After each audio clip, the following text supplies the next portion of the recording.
سیاسی میدان کی ہر بڑی خبر سے آگاہ رہنے کے لیے ہمارے چینل آزاد سیاست کو سبسکرائب کریں اور بیل آئیکن کو پریس کریں۔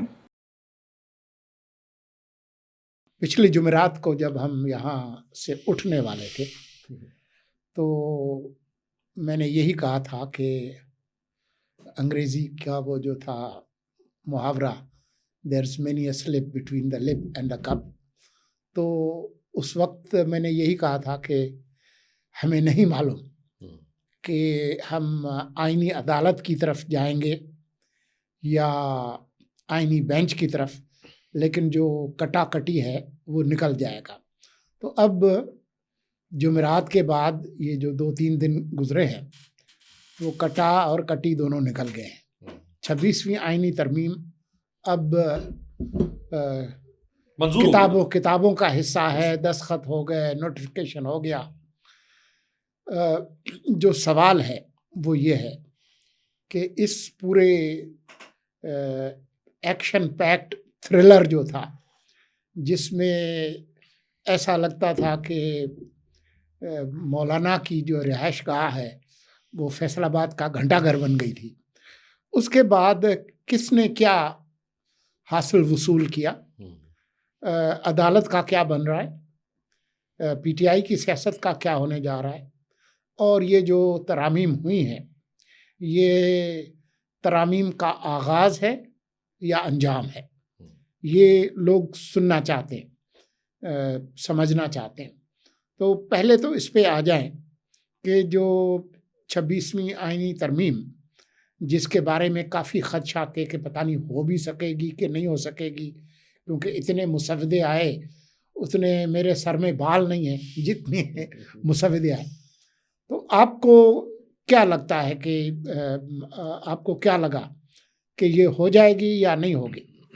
جی، مجھے کیا سب کو پتا تھا کہ ہو جائے گی، اچھا، یقینی طور پہ ہو جائے گی۔ اس کی وجہ یہ ہے کہ دیکھیں، جو ترمیم حکومت اپنے طور پہ لانے کی کوشش کرے نا، اس ترمیم کے بارے میں تو آپ شک شائبہ پیدا کر سکتے ہیں کہ شاید یہ حکومت کر پائے گی یا نہ کر پائے، لیکن جب حکومت کے ساتھ ریاست بھی ایک پیج پر ہو اور پورا سسٹم حکومت کو سپورٹ کر رہا ہو، تو پھر سیاست کا طالب علم ہو اور وہ اس کے بارے میں شک کرے، تو پھر مجھے اس سیاست کے طالب علمی، اس صحافی کی صحافت پر شک ہے کہ وہ پھر شاید کہیں اور کسی ملک سے، یوگنڈا سے اٹھ کے یہاں پہ صحافت کرنے آیا ہے، جس کو یہی نہیں پتا کہ جب ریاست اور حکومت اور نظام، سسٹم، سب کچھ ایک پیج پر ہوں، ادارے ایک پیج پر ہوں، اور سب کی خواہش ہو کہ یہ ترمیم ہم نے لانی ہے، اور پھر سیاسی جماعتیں جو ہیں وہ فرنٹ پر آ کے اس کے اوپر سر دھڑ کی بازی لگائیں اور دن رات ایک کر دیں، جوتے اتار کے سر پہ رکھ کے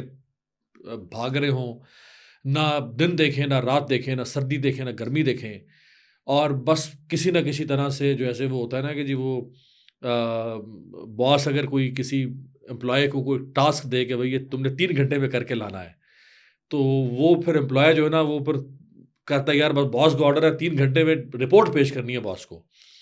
تو یہ اس طرح سے انہوں نے یہ سارا معاملہ اس کو رش کیا ہے، تو اس لیے ہونا ہی ہونا تھا۔ اور یہ بھی ہمارے پاس تاریخ موجود ہے نا سولنگی صاحب، کہ ماضی میں بھی جب نمبر پورے نہیں ہوتے تھے تو پورے کر دیے جاتے تھے۔ مثلاً صادق سنجرانی کی ووٹ آف نو کانفیڈنس، پھر صادق سنجرانی کا الیکشن خود انتخاب جو تھا سیکرٹ بیلٹنگ سے تھا، اس میں اس زمانے کی حکومت عمران خان کی، وہ کہہ رہے تھے کہ ہاتھ اوپن ووٹنگ کریں، ترمیم کریں، اور حکومت کے پاس ووٹ نہیں تھے۔ سیکرٹ بیلٹنگ سے پہلے صادق سنجرانی کے خلاف نمبر پورے تھے، جب سیکرٹ بیلٹنگ ہوئی تو صادق سنجرانی کے حق میں نمبر نکل آئے، اور کہا جاتا ہے کہ وہ پیپلز پارٹی کے شاید 10 یا 15 لوگ تھے جنہوں نے ووٹ کیا، اور وہ آپ کو کیمرے بھی یاد ہوں گے، جی، مصطفیٰ نواز کھوکھر، مصدق ملک اور ڈاکٹر مصدق ملک، انہوں نے جا کے نکالے، جہاں پہ بیلٹ باکس پڑا ہوا تھا، جہاں پرچیاں ڈلنی تھی، وہاں سے کیمرے نکل آئے۔ اس سے پہلے بھی ایک تاریخ موجود ہے، مرحوم میر حاصل بزن جو جن کی کل برسی تھی، بالکل جی، وہ ان کی بڑی ایک آواز رہی ہے سینٹ میں۔ تو جب ریاست حکومت ایک پیج پہ ہو تو یہ تو دنیا کی کوئی طاقت ابھی تک تو ایسی پیدا نہیں ہوئی ہے جو روک سکے، تو وہ ہونا ہی تھا، اس میں تو کوئی دو رائے نہیں ہے۔ جہاں تک بات یہ ہے کہ فائدہ نقصان جو آپ نے ذکر کیا کہ کس نے کیا کھویا کیا پایا، فائدے نقصان پہ آتے ہیں. جی اس سے زیادہ مزے کی باتیں. مثال کے طور پر مولانا اور پی ٹی آئی کے جو تعلقات ہیں، ان کی جو تاریخ ہے وہ آپ کو معلوم ہے. جی پھر ان کا جو ایریا آف آپریشن ہے وہ تقریباً ایک ہے. تو روایتی طور پر ایک صوبہ یعنی آپ کریں جی جہاں پر ان کا اثر و نفوذ ہے، خیبر پختونخوا، بلوچستان ووٹ میں، بینک، ہاں زیادہ تر تو خیبر پختونخوا روایتی ان کا رہا ہے. یہ اچانک ان کی جو محبت اور جو پنگیں بڑھی، یہ کیا تھا؟ یہ میرا خیال ہے دیکھیں ایک تو اس میں نا مولانا کا اپنا کردار آ گیا. 8 فروری کے الیکشن پہ سب سے پہلے آپ کو یاد ہوگا شاید 9 فروری یا 10 فروری مولانا نے انٹرویو دیا جس میں مولانا نے 8 فروری کے الیکشن کو اڑا کے رکھ دیا. پی ٹی اے بھی دعویٰ کر رہی تھی. وہ پہلا کلمنیٹنگ پوائنٹ تھا جہاں دونوں کے درمیان برف پگھلنا شروع ہوئی. الیکشن سے پہلے تو دونوں ہیڈ آن ہیڈ تھے، بالکل مولانا اور پی ٹی آئی ایک دوسرے کے خلاف تھے. اور آپ کو یہ بھی پتا ہے کہ ووٹ آف نو کانفیڈنس میں مولانا پیش تھے عمران خان کو نکالنے میں. ظاہر. پھر عمران خان کو نکال کے جو پی ڈی ایم بنی اس میں مولانا اس حکومت کا حصہ تھے. ڈپٹی اسپیکر مولانا کا تھا، مولانا کا اپنا بیٹا اسد محمود وفاقی وزیر، بڑی عام وزارت تھی ان کے پاس، گورنر بھی ان کا تھا، ان کا سمدی غلام علی. سو یہ کیسے ہو سکتا ہے کہ وہ مولانا اور عمران خان یکجان دو قالب ہو سکیں؟ تو اصل میں 8 فروری پہ جو مولانا نے سٹانس لیا، وہ سٹانس چونکہ دونوں کے انٹرسٹ کنورج کر گئے وہاں پہ، اور اس کے بعد پھر مولانا نے نہ آؤ دیکھا نہ تھا، انہوں نے اس حکومت کی اپوزیشن شروع کر دی. انہوں نے اس اسمبلی کو بھی جعلی کہا، انہوں نے بلاول اور شہباز شریف پر بھی تنقید کی. پی ٹی آئی بھی کر رہی تھی، ساتھ معاملہ چلتا رہا. پھر الیکشن دھاندلی، پھر فارم 47، پھر پیسے لے کے لوگوں کو جتوایا گیا. یہ ساری باتیں مولانا نے کی، پی ٹی آئی بھی کر رہی تھی. اب یہ قربت بڑھتی گئی. ساتھ ہی پھر جب یہ پکڑ دھکڑ اور یہ معاملات ہوئے، وہاں مولانا نے اسٹیٹمنٹس دی. بلکہ کل بھی اسمبلی میں مولانا کی اسپیچ جب تھی تو مولانا نے کہا حکومت کی طرف اشارہ کرتے ہوئے کہ جب آپ لوگوں کے ساتھ ظلم ہوتا تھا تو میں اس وقت بھی بولتا تھا، اگر آج یہاں زیادتی ہو رہی ہے تو میں ادھر بھی بول رہا ہوں. پھر مولانا عطاء الرحمان کے بھائی، فضل الرحمان کے بھائی مولانا عطاء الرحمان، انہوں نے بھی سینٹ میں کھڑے ہو کے کل یہ تقریر کی کہ جو کچھ ہو رہا ہے عمران خان کے ساتھ یہ زیادتی ہے، ہم ان کے ساتھ کھڑے ہیں. اور پریس کانفرنسز میں بھی مولانا مسلسل، بلکہ یہ جو اسلام آباد کا جلسہ تھا جو نہیں ہونے دیا جا رہا تھا، اس پر بھی مولانا نے اسٹیٹمنٹ دے دی کہ جلسہ ان کا رائٹ ہے اور یہ پیسفلی جلسہ ہونے دیا جائے. پھر یہ ووٹ آف نو، یہ جو ابھی ترامیم آج سے کوئی 1.5 مہینہ پہلے یہ ایک نیا چیپٹر کھلا، تو ترامیم پہ مولانا اور یہ پھر پی ٹی آئی ایک ساتھ ہو گئے. اور اس میں پھر مولانا نے کافی حد تک جو پی ٹی آئی کے تحفظات والی ترامیم تھی ان کو ختم کروانے میں بھی کردار ادا کیا. تو مجھے لگتا ہے کہ شاید یہ آگے بھی اکٹھے نہیں ہوں گے، لیکن ابھی تک دونوں کا چونکہ سیاسی اصول یا انٹرسٹ ایک ہے تو دونوں ایک دوسرے کے ساتھ کھڑے ہیں اور ایک دوسرے کے خلاف سٹیٹمنٹس بھی نہیں دے رہے. پھر عمران خان نے بھی یہ جو ابھی ملاقات ہوئی تھی 2 دن پہلے جیل میں، اس میں عمران خان نے مولانا کے لیے خیر سگالی کے الفاظ کہے، جس کو مولانا نے پھر پریس کانفرنس میں بھی کہا کہ مجھے عمران خان کا پیغام ملا ہے اور میرے لیے بڑے اچھے الفاظ ہیں. تو یہ سیاست میں پھر جب مفادات ایک ہوتے ہیں تو اب دیکھیں نا پیپلز پارٹی اور مولانا سے انٹیریئر سندھ میں ایک دوسرے کے وہ لاڑکانہ، اور یہ ادھر تو سوال ہی پیدا نہیں ہوتا نا کہ ایک دوسرے کو برداشت کریں. جو مولانا کی سندھ کی پارٹی ہے وہ آصف علی زرداری کو چور، ڈاکو، لٹیرا، کوئی لفظ اس سے نیچے استعمال ہی نہیں کرتی. مرکز میں بلاور، مولانا زرداری، مولانا ایک. تو یہ سیاسی مفاد ہے جہاں پہ انٹرسٹ آپ کا ہے، ہونا اصولوں کی بنیاد پر چاہیے، میں یہ سمجھتا ہوں. دیکھیں، ایک تو فلاں نے یہ کہا، فلاں نے یہ کہا، اس کی نتیجے میں یہ ہوا، یہ اہم ہے. لیکن اس سے زیادہ اہم جو ہے نا وہ آپ کے اور میرے لیے سمجھنے کے لیے یہ ہے کہ ایک مخصوص صورتحال میں سیاستدان اپنے سیاسی مفادات کو سامنے رکھتے ہوئے کیسے ماحول کو سازگار بناتا ہے اور اپنے لیے استعمال کرتا ہے.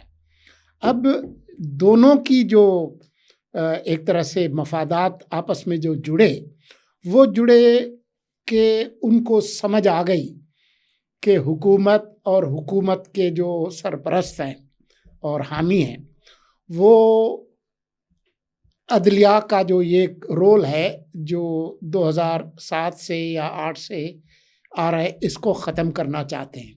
عدلیہ جو ایک متوازی طاقت کے مرکز کے طور پر پاکستان میں بن گئی، اس مرکز کو ہٹانا چاہتے ہیں، اور اس کے لیے آئینی ترمیم ضروری ہے، اور نمبرز ان کے پاس پورے نہیں ہیں۔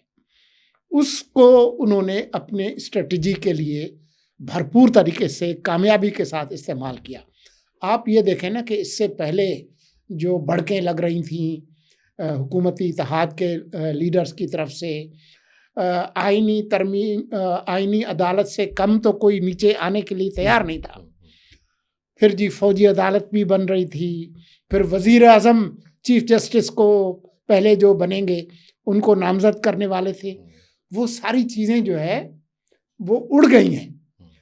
یہ اس حد تک پہنچنے میں ان دونوں کو پتہ تھا کہ ان کی مجبوری ہے، اور ہم جتنا ایک دوسرے سے قریب آئیں گے اتنا ان پر دباؤ بڑھے گا، حکومت پہ جتنا ان پر دباؤ بڑھے گا اس میں تاخیر ہوگی، اور وہ تاخیر ہمارے فائدے میں ہوگی۔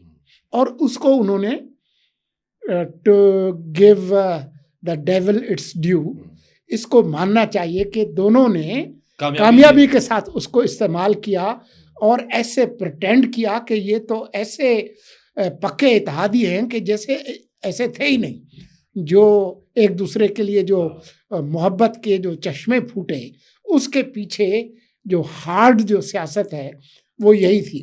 اور انہوں نے کامیابی کے ساتھ، مولانا کی جو سیاست ہے ایک عملیت پسند سیاستدان ہونے کے ناطے سے، انہوں نے پی ٹی آئی کی طاقت کو اپنے لیے استعمال کیا، بہتر بارگیننگ کے لیے۔ اب جو بھی ان کو ملے گا ترمیم کے بعد وہ اس پوری بارگیننگ کا حصہ ہے، اور ساتھ میں انہوں نے اپنے تعلقات بھی خراب نہیں کیے کہ اگر مجھے پیچھے ادھر جانا پڑے تو انہوں نے ایسے کوئی کلمات، اگر کوئی پی ٹی آئی کے ٹرول بریگیڈ نے مولانا کے حوالے سے کچھ کہا ہے، فلاں کیا ہے، کسی قسم کی کوئی منفی بات نہیں کی۔ یہاں تک کہ جب وہ ووٹ دینے کے لیے جا رہے تھے اس وقت بھی انہوں نے کہا کہ ہاں اصولی طور پر ہمیں ڈرافٹ پر دونوں کو کوئی اختلاف نہیں ہے، لیکن کیونکہ ان کے ساتھ زیادتی ہوئی ہے اس لیے یہ حق بجانب ہے کہ وہ نہ آئے یا بائیکاٹ کرے۔ تو ایک طرح سے ان کا تحفظ بھی کیا۔ اسی طرح سے پی ٹی آئی بھی کے اندر کم از کم یہ جو لیڈرشپ ہے، میں عمران خان کی بات نہیں کرتا، وہ ایک بالکل وخرے قسم کا سیاستدان ہے، لیکن یہ کم از کم اسد قیصر اور دوسرے یہ ابھی تک کوئی گالم گلوچ، کوئی منفی بات مولانا کے حوالے سے بالکل بھی نہیں کر رہے، کیونکہ ان کو پتہ ہے کہ یہ ایک ڈائنامک سچویشن ہے، یہ تبدیل ہو سکتی ہے۔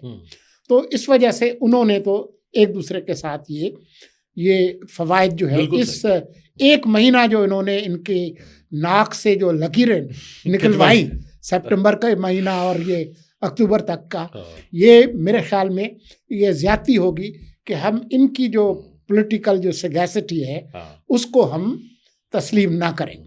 اب بات یہ ہے کہ کون جیتا ہے کون ہارا ہے وہ تو آپ کو پتہ ہے، وہ تو آپ نے بتا دیا کہ حکومت اور اس کے اتحادی جیت گئے ہیں، ترمیم ہو گئی ہیں، اور جس کو وہ گرانا چاہتے تھے انہوں نے ان کو گرا دیا ہے۔ اب پی ٹی آئی کیا کرے گی وہ ایک الگ مسئلہ ہے، لیکن اس پورے عمل میں سمجھتا ہوں کہ بلاول کا جو رول ہے اور جو حکومتی پارٹی کے جو لوگ ہیں اس پر بھی بات ضرور کرنی چاہیے۔ آپ پہلے ان پہ کر لیں تو پھر میں اپنے دو ٹکے جو ہے وہ کرتا ہوں۔ ٹکا ویسے اب قیمتی ہو گیا ہے، وہ پرانی بات ہے 2 ٹکے والی۔ دیکھیں میرا خیال ہے کہ اگر آپ جسے کہتے ہیں نا میکیویلین پالیٹکس، اگر آپ اس کو دیکھیں، پاور پالیٹکس کو دیکھیں جس کے اپنے ڈائنامکس ہے کہ آپ نے ہر حال میں پاور گریب کرنی ہے، تو پھر بلاول کامیاب ہے۔ لیکن اگر آپ اصول کی کوئی سیاست دیکھ لیں، آپ ڈیموکریٹک ویلیوز کی سیاست دیکھ لیں، تو میرا خیال ہے کہ بلاول نہ صرف ناکام ہوئے ہیں بلکہ انہوں نے اپنے اوپر وہ داغ یا وہ دھبا لگوا دیا اپنی سیاست پہ۔ جیسے آج 55 سال بعد بھی لوگ ذوالفقار علی بھٹو کے جو ناقد ہیں وہ کہیں نہ کہیں طنز میں کہہ دیتے ہیں کہ یہ ایوب خان کو ڈیڈی کہتے تھے، ایوب خان کی کنونشن مسلم لیگ کے جنرل سیکرٹری تھے فلاں فلاں. حالانکہ وہ 55-60 سال پرانی تاریخ ہے, اس کا کوئی لینا دینا نہیں آج سے, بٹ وہ جو چیز اٹیچ ہو جائے آپ کے ساتھ ایک دفعہ, وہ پھر آپ کو کہیں نہ کہیں آپ کے مخالف کچوکے مارتے ہیں. تو اور خاص طور پہ سردار اختر مینگل نے جو کل اسٹیٹمنٹ دی کہ جس طرح بلاول کے نانا ذوالفقار علی بھٹو نے میرے والد سردار عطا اللہ مینگل کی حکومت بلوچستان میں اس کا تختہ الٹا, آج بلاول نے بلوچستان کی عوام کی پیٹھ پہ چھرا گھونپا ہے اور بلوچستان کے لوگوں پر حملہ کیا. جس طرح وہ 2 سینیٹرز بلوچستان نیشنل پارٹی کے وہ لائے گئے, آج تک کبھی بال ویسے آپ کے مجھ سے زیادہ سفید ہو چکے ہیں, لیکن میں نے چونکہ یہاں نشانی رکھی ہوئی ہے تو آج تک ہم نے کبھی نہیں دیکھا, ایک عرصہ ہو گیا پارلیمنٹ میں ہم بھی جاتے رہے کور کرتے رہے, کہ کبھی اراکین پارلیمنٹ کو لینے کے لیے کوئی ماسک پہنے لوگ یا نقاب پوش لوگ جائیں دروازے پہ, اور وہاں پارلیمنٹ کی اپنی سیکیورٹی کے لوگ یونیفارم میں جائیں اور وہ کسی کو لے کر آ رہے ہوں اندر.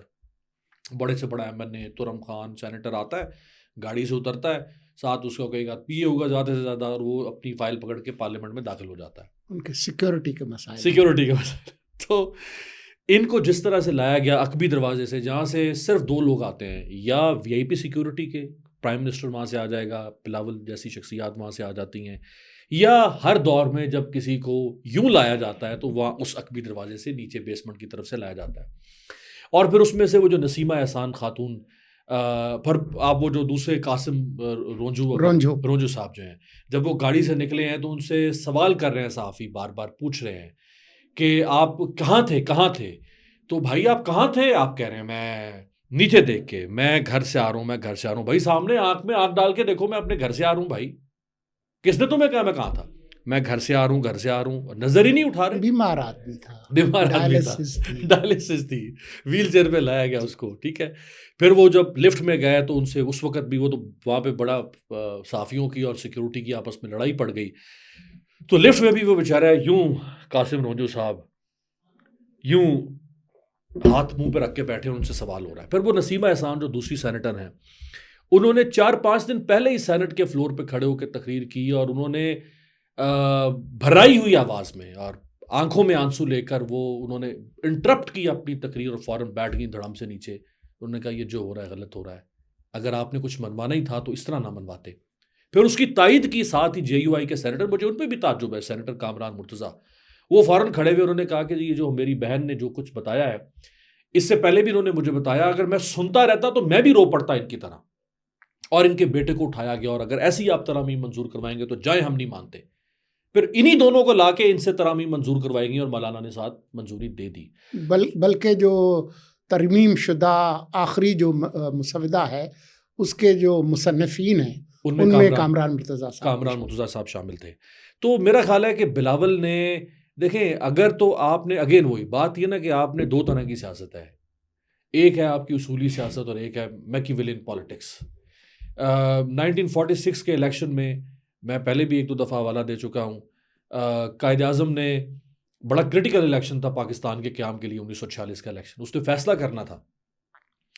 تو قائد اعظم نے مسلم اسٹوڈنٹ فیڈریشن کو, اپنے نوجوانوں کو کہا کہ جائیں اور پورے سندھ میں, خاص طور پہ سندھ میں جو چیلنج تھا, انہوں نے کہا کہ جائیں لٹریچر کی بارش کر دو, کیمپین کرو, گھر گھر جاؤ. لیکن ایک بات یاد رکھنا, محمد علی جناح دھاندلی سے جیتنے کے بجائے ایمانداری سے ہارنے کو ترجیح دے گا. میرا خیال تھا کہ 35 سال کے نوجوان بلاول کو یہ کہنا چاہیے تھا کہ میرے پاس تو down the line I have 30 years, میں آج نہیں وزیر اعظم بنوں گا, 5 سال کے بعد بنوں گا, 10 سال کے بعد بنوں گا. بننا میں نے ہی وزیر اعظم ہے, کیونکہ نواز شریف, عمران خان, آزاد زرداری, یہ سارے 70 کو پار کر چکے ہیں. اللہ ان کو زندگی دے, لیکن 5-10 سال کے بعد کون ایکٹیو پالیٹکس کر رہا ہوگا؟ باری بلاول کی آنی تھی, کوئی تھا نہیں اور کمپٹیشن میں ایج فیکٹر کے لحاظ سے. بلاول باری مریم نواز کی آنی تھی, بھلے مریم اور بلاول میں 15 سال کا ایج ڈفرنس ہے, لیکن مریم بھی 10 سال کے بعد پرائم منسٹر بنے گی, اور بلاول بھی بن جانا تھا 5-10 نہیں تو 15 سال کے بعد. یہ جو انہوں نے اجلت میں کمپرومائز کر دیا ہے نا, یہ دیکھیں تاریخ یہ نہیں بھولے گی. سر دیکھیں, اگر بلاول کو دیکھیں, میں کبھی یاد کرتا ہوں محترمہ بے نظیر, 77 میں ان کے والد کی حکومت کا تختہ ہوا, اور وہ وزیر اعظم بنتی ہے 1988 میں دسمبر میں. 11 ساڑھے 11 سال کا وقفہ ہے. تو 11 ساڑھے 11 سال جو ہے وہ کرسی پہ نہیں بیٹھی رہی. جلاوط نہیں اس کے اندر شامل تھی، نظر بندیاں تھیں، سکھر کی جیل تھی، پولیس مقابلہ وغیرہ وغیرہ جو چیزیں ہوتی رہی ہیں. تو بلاول نے سیاست کرنی ہے تو وہ یہ نہیں ہوگا کہ جی آپ کیونکہ بی بی کے بیٹے ہیں تو آپ چیئرمین بن گئے تو بس یہاں سے سیاست ختم ہو جائے گی. میرے خیال میں بلاول کی جو سیاسی جو ایک طرح سے امتحان ہے سب سے بڑا اب تک جتنے بھی آئے ہیں یہ اس کا سب سے بڑا امتحان تھا. اب یہ ہے روایتی سیاست، وہ وزیر اعظم نہیں ہے. آئینی ترامیم میں جو بنیادی ہدف تھا وہ یہ تھا کہ جو ایک نیا پاور سینٹر جو پیدا ہو گیا ہے 2007 کے بعد اس کو ڈھانا ہے. ایک پاکستان کی سیاست کے اندر ایک طاقت کا مرکز اسٹیبلشمنٹ ہے، دوسرا جو ہے وہ پارلیمنٹ، سیاستدان وغیرہ ہے. یہ جو تیسرا مرکز تھا اس سے ان تمام لوگوں کو خاصی عدالت کی آپ بات کر رہے ہیں. جی کہ مطلب افتخار چودھری ہو جی، ثاقب نثار ہو، آصف کھوسا ہو، گلزار ہو، مطلب یہ ان کے آنے سے پہلے تک تو وہ خاصے جو ہے وہ ان کے پاس ظلم کی درد کی داستان بہت زیادہ ہے. تو وہ ان کا مقصد تھا، ان کو پیچھے ہٹنا پڑا. بلکہ اس پوری کیمپین کو لیڈ بلاول نہیں کیا، حکومت کی طرف سے تو وہ پیچھے رہ گئے تھے، جو اعظم نذیر طارر اور سب لوگ وہ سارے پیچھے رہ گئے تھے. یہ بھی جس طرح سے انہوں نے ستمبر میں اچانک اجلاس بلایا تھا کہ جی بس ہم کرنے لگے ہیں، اس سے جو ان کو ایک طرح کی امبیرسمنٹ ہوئی، اس میں اگر بلاول نہیں ہوتا تو یہ جو ہو گیا ہے خود مولانا کے ساتھ کمیونیکیشن کو اوپن کرنا وغیرہ، میرے خیال میں حکومت کی سائیڈ سے اگر کوئی ونر ہے تو اس میں نمبر 1 جو ہے وہ بلاول ہی ہے. اب حکومت کو کیا ملا ہے، یہ تو اصول کیا ہے اور جی جمہوریت کی بالادستی اور پارلیمان کی بالادستی یہ اچھی بحث ہے، لیکن جو اس کا ہارٹ اینڈ سول ہے اس پوری اسٹرگل کا وہ کیا تھا. میری نظر میں یہ تھا کہ حکومت اور اس کے اتحادیوں کو یہ یقین تھا کہ اگر ہم یہ ترامیم نہیں لاتے تو 8 فروری کے الیکشن کے نتیجے میں جو نظام آیا ہے اس کو شدید خطرات لاحق ہوں گے. میں اس پہ نہیں چاہتا کہ فلاں نے کس کے کان میں کیا کہا، لیکن میں پولیٹیکل ازمپشنز کی بات کر رہا ہوں. تو ان کے لیے یہ ایک وجود کی جنگ تھی. دوسری طرف جو پی ٹی آئی ہے اور خان صاحب ہیں، ان کا یہ خیال تھا کہ اگر ہم اس موقع پہ ہم ایسی صورتحال پیدا کرتے ہیں چاہے سڑک پہ یا پارلیمان کے اندر جس میں ہم ان کو، ہماری سب سے بڑی کامیابی ہوگی کہ کم از کم 25 تک ہم لٹکائیں. 25 تک نہیں لٹکا سکے لیکن 20 تک وہ لے آئے، اور جو اوریجنل جو دستاویز تھا اس کے مقابلے یہ کافی واٹر ڈاؤن ڈائلیوٹیڈ ایک ورژن تک لے آئے ہیں. تو بنیادی یہ آپ جتنے بھی بات کریں جی اصول اور اخلاقیات اور پارلیمان اور جمہوریت اور اخلاقیات اور وغیرہ پارلیمانی آداب، بنیادی طور پر یہ لڑائی اس کی تھی کہ کیا یہ موجودہ نظام رہے گا یا یہ الٹ جائے گا، یا ایک اوپن کنفرنٹیشن کی صورتحال ہوگی کہ ترمیم بھی نہیں ہو سکے اور ادھر سپریم کورٹ اپنے فیصلے دے اور یہ کہے کہ ہم نہیں مانتے. پھر تو صورتحال بہت زیادہ خراب ہونی تھی. تو اب جو بنیادی جو آخری جو بات میں آپ سے پوچھنا چاہتا ہوں اور آپ کا تجزیہ بھی چاہتا ہوں وہ یہ ہے کہ چیف جسٹس صاحب کون بن رہے ہیں، آئینی بینچ کے سربراہ کون بن رہے ہیں، اور یہ کہ یہ جو ترامیم ہے یہ آخری ہے یا شروعات ہے، اور یہ کہ وکلا کی جو تحریک جس کا اعلان ہوا ہے حامد خان، اس کا کیا مستقبل ہے، خان صاحب کا اپنا کیا مستقبل ہے.